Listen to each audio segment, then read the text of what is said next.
Hey guys, today I'm going to show you a rather unusual mode for your VSR10 platform. I think most of you already know what a one-piece receiver is for VSR10 platform and why people like it. And for you that don't know what a one-piece receiver is, it's basically when you combine the receiver with the barrel. Okay, when it's one piece, that's why it's called a one-piece receiver. The advantage of that is, of course, alignment and strength, and of course the consistency of having it in one piece and instead of two parts. There are people that epoxy the outer barrel to the receiver using washers to shim it. There are lots of methods you can turn your traditional one into some sort of one-piece receiver. In this one here, I just bored out the entire receiver. Then I run this carbon fiber tube. This is a 30 by 24, 27 millimeters, and I run the whole length of it. Then milled out the window and 3D printed entire cylinder sleeve that goes from here up until the front portion of it. Yeah, it's not really visible now, but okay, so that's the Euro deal. Now, this one here is what can be called a free float barrel. This rifle here, it's not a normal VSR10 stock. I actually have no idea what's the brand of this stock, but it's not the Action Army and it's not the Maple Leaf. So I built this rifle. I noticed one issue, and this is I would say a very common issue with regular VSR10 stocks, is if you look carefully at the stock, you can notice the line is curved. This line here is not straight. Okay, and I can actually press this barrel downwards. Now, I know my barrel is absolutely straight, but the stock isn't. So if I actually use this screw here, like normally a VSR10 stock, you're bolting your whole rifle through three screws. It's this one here, and this one here. Even though this one here doesn't do much because your trigger guard always moves a little bit, and this screw basically only secures your trigger guard to your receiver. So mainly these two, but that's an issue because you have the receiver and the barrel in two pieces if you don't have a one-piece receiver. And even if you do, you're still putting stress to it because your stock wants to pull it downwards. So you can see the stock is not really straight. So what I did here is I took this out of the original VSR10 stock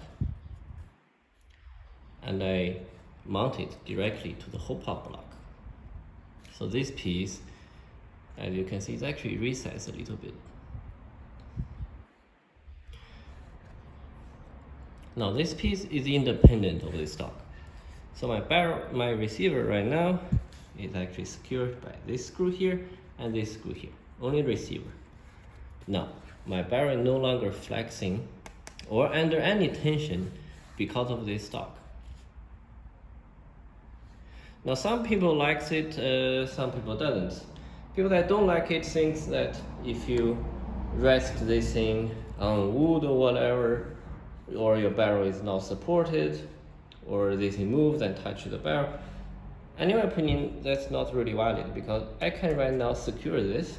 I can bump into this when shooting, and that won't touch my barrel.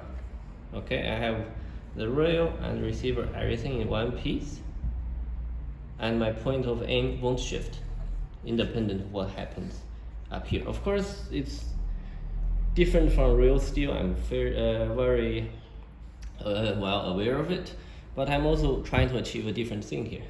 In real steel, you have the barrel harmonics. You want the barrel to vibrate naturally. And this one here, what I wanted is, I have two elements here. I have barrel and receiver that I trust the straightness. and I have the injection molded stock that I do not trust the straightness. Therefore, I would get rid of the variable that is unknown to me. I will disassemble this and show you how it looks.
Okay, so this is how it would look like.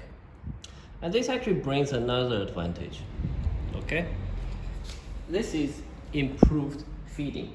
VSR10s, they are picky about magazines. If you play with them long enough, you know they're picky with magazines. And one of the reasons is because your stock, as I said, is a variable. Okay, it's injection molded. This piece, which normally is on the stock, will vary. Okay, this distance will vary, and position will also vary. That's why usually this screw here is a slot instead of a hole. So you can adjust it to the proper position. Now with this block here, mounted here, this becomes fixed. Okay, I can actually firing the gun with a magazine attached. So independent of the stock, this distance, okay, here will not move. This is now a 1 unit. It also gives you very consistent feeding. So this pretty much covers it. And thanks for watching.